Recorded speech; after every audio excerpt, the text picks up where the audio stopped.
अस्सलाम वालेकुम नाज़रीन, मैं हूं आपका होस्ट मोहम्मद सुभान, जो कि शाहीन क्लब गारमेंट्स की तरफ से आपके लिए एक वीडियो लेके आया हूं। जैसा कि मैंने आपको बताया था कि लास्ट टाइम असद भाई ने आपको एक वीडियो दिखाई थी कि अल्हम्दुलिल्लाह हमारा गोदाम माल से भरा हुआ था, अनलिमिटेड स्टॉक था। असद भाई आपके सामने और वो अब हमें बताएंगे कि गोदाम में माल किधर गया है। तो नाज़रीन ये ना गोदाम हमारा बड़ा हुआ था, लास्ट टाइम को वीडियो दिखाई है, बहुत सारा माल पड़ा था, माल सारा सेल हो चुका है। तो कुछ बोरे आए हैं, पीछे 50 के बोरे पड़े हुए हैं और 50 बोरे पीछे और आ रहे हैं। तो वो इंशाल्लाह बहुत जल्द मैं इस जगह पर लगा कर फिर आपको इंशाल्लाह वीडियो बना के दिखाएंगे। जो आगे की सारी आपको मालूमात सुभान भाई देंगे, वो आपको बोरे वगैरह पीछे दिखाते हैं जो हमने खोलने हैं। ये खोलने भी लगे हैं बोरे।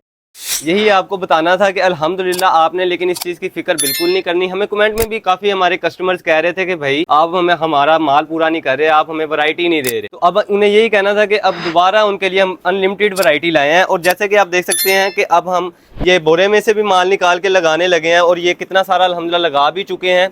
और इसी तरह आपको हम दिखाएंगे कि हमारा बैकअप में भी बोरे ये पड़े हुए हैं माल के ओपन होने वाले, काफ़ी सारा स्टॉक पड़ा है और पीछे भी हमारा काफ़ी स्टॉक आ रहा है। तो आपसे मैं यही कहूँगा कि आप अब ये अपॉर्चुनिटीज़ मिस ना करें। अगर आप ये अपॉर्चुनिटीज़ मिस करेंगे तो वही बात है, फिर वो कहते हैं जेड़ा रह गया, जेड़ा बह गया, तो तुसी रह जाना है। और आपको अब मैं यही मिसाल दूंगा कि भाई ज़्यादा से ज़्यादा जल्दी हो सके हमें हमारे ऑनलाइन पे भी ऑर्डर करें, व्हाट्सएप पे रब्ता करें हमारे साथ, जो कि शाहीन क्लब गारमेंट्स गली नंबर 6 टूटियों वाले खूह पे बी ब्लॉक में है। हमारी चीज़ों को ज़्यादा से ज़्यादा लेके कस्टमर को बेच के लुत्फ उठाएं। मैं हूँ आपका होस्ट मोहम्मद सुभान। जज़ाकल्लाह। अल्लाह हाफ़िज़।